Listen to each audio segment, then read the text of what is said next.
보겠습니다.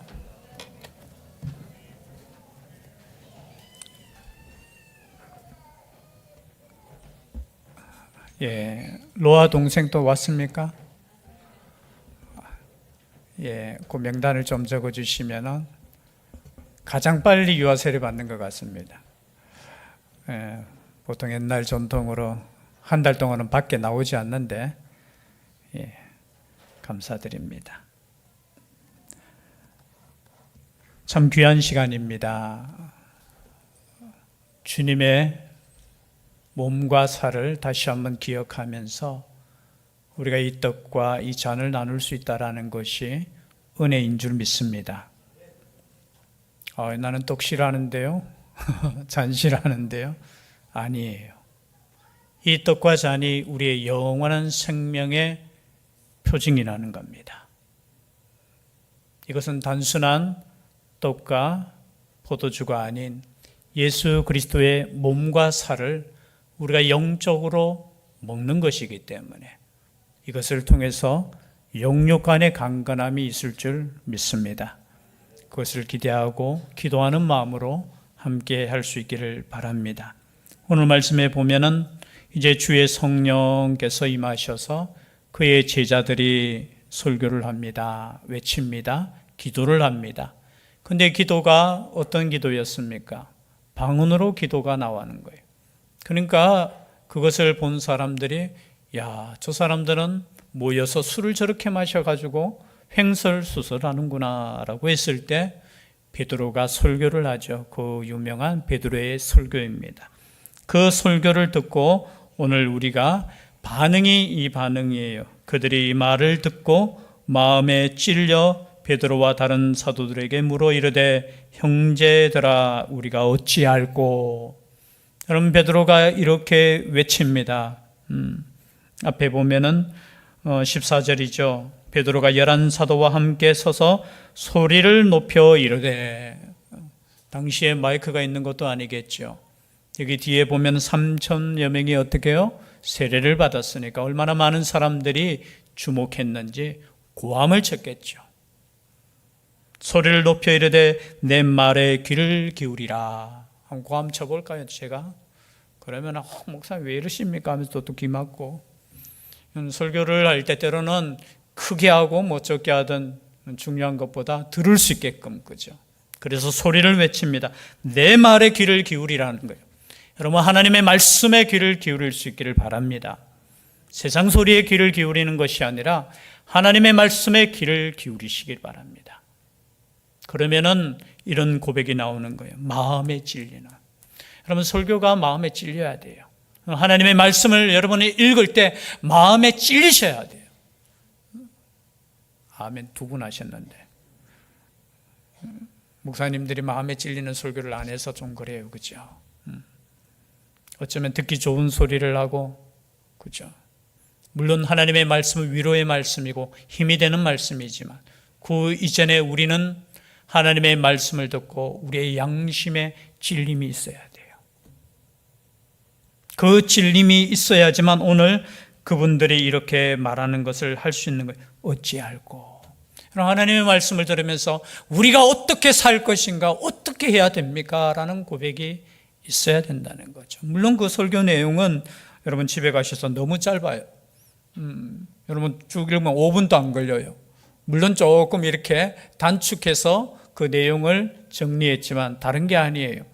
우리가 하는 이 기도, 이 방언은 요엘 선지자를 통해서 예언하신 그것이 이루어졌는 것이다. 그리고 예수 그리스도를 통하여 구원을 받는 것이다. 너희들이 십자가에 못 박은 그 예수가 우리의 구원자다라는 것 설교를 했다는 거예요. 길지 않아요. 이렇게 짧은 설교를 하면 은혜 받을 수 있을 것 같아요. 짧아요.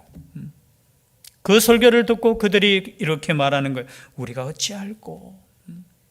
하나님의 말씀 앞에 우리가 어찌할꼬라는 고백이 있을 수 있기를 바랍니다. 오늘날은 그것이 많이 줄었죠. 그죠? 그때 베드로가 이렇게 이야기합니다. 베드로가 이르되 너희가 회개하여 각각 예수 그리스도의 이름으로 세례를 받고 회개하라는 거예요. 회개하라는 거. 설교의 가장 핵심은 뭡니까? 회개하라는 거예요. 회개는 뭐죠? 돌아오는 거예요. 돌아오는 거. 어디로 돌아오는 겁니까? 하나님께로 돌아오라는 거예요. 예수 그리스도를 통해서 하나님께로 돌아오라는 거예요. 내 인생이 내가 주인인 것처럼 그냥 그렇게 살던 인생에서 하나님께로 돌아오라는 거예요. 너희들의 죄를 깨달으라는 거예요. 우리 죄가 무엇입니까? 제가 옛날에 저희 아버님 전도할 때가 제일 힘들어요. 왜냐하면 얼마나 참 잘 사셨던지 이야기하면 내가 무슨 죄 있느냐고. 나는 이때까지 살면서 남에게 해를 끼친 적 한 번도 없었다는 거예요. 맞아요. 저희 아버님 삶 보면 싫은 소리 한 마리 안 하시고, 물론 저희 집에서는 조금 그러셨죠. 죄가 뭡니까? 죄는 하나님을 인정하지 않는 것이 죄라는 거예요. 하나님의 창조주 되심과 하나님이 이 세상을 다스림을 거부하는 것 자체가 죄라는 거예요. 그리고 자신의 인생을 자기가 주인 되어 그냥 사는 인생이, 내 마음대로 사는 인생 자체가 죄라는 것을 깨닫지 못하는 거예요. 거기에서 돌아서라는 거예요. 하나님께로 오라는 거예요. 여러분, 누가복음 3장에도 똑같이 외친 한 사람이 있죠. 예수 그리스도 앞에 오신 분이 있죠. 세례 요한도 그렇게 외치지 않았습니까? 회개하라 하고 했잖아요. 그랬을 때 사람들이 이렇게 묻습니다. 우리가 어떻게 회개할까요? 어떻게 하면 되겠습니까? 라고 했을 때 간단해요. 옷 있는 사람은 옷 없는 사람에게 나눠주라는 거예요. 음식이 있는 사람은 음식이 없는 사람에게 먹을 것을 주라는 거예요. 그리고 세리들은 부과된 것 외에 거두지 말라는 거예요. 정의롭게 살아라는 거예요. 그리고 군인들에게는 강탈하지 말고 거짓 고발해서 물질을 취하려고 생각하지 말고 너희들이 받는 급료를 어떻게 해요? 월급을 그냥 족한 줄 알고 받아라라고 그렇게 말씀하고 있어요. 삶의 회개를 외쳤다는 거죠. 우리의 삶의 회개가 있습니까? 예수로 우리가 구주로 영접하고 주인으로 모실 때 예수 그리스도의 말씀대로 살고 있습니까? 그 질문 앞에 우리는 서야 되는 거예요. 여전히 우리는 그렇게 완벽하게 살 수는 없지만 회개하는 삶이 있어야 된다는 거예요. 그리고 그 회개한 삶은 어떻게 해요? 세례를 받아야 되는 거예요. 세례가 무엇입니까?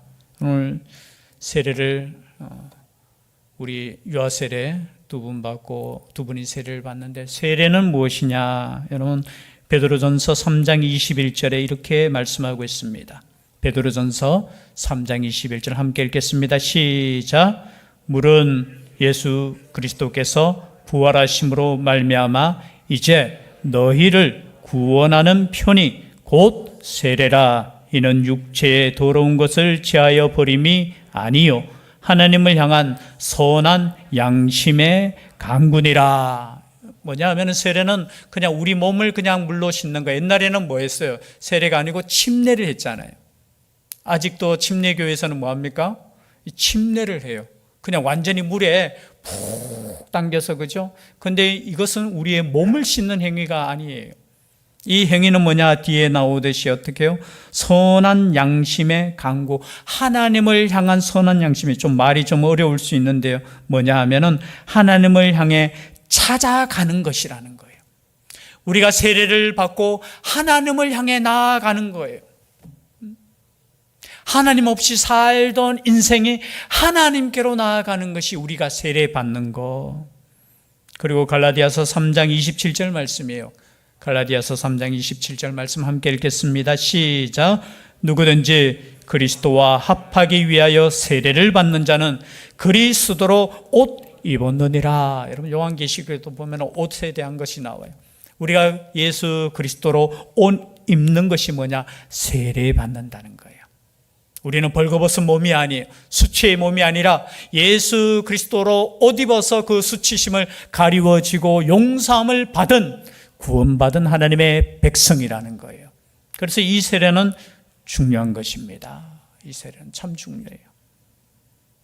그리고 우리가 주보에 매주마다 하나씩 나오는 거 있죠. 소요를 문다 94번에 보면 세례란 무엇입니까? 라는 질문에 이렇게 답합니다.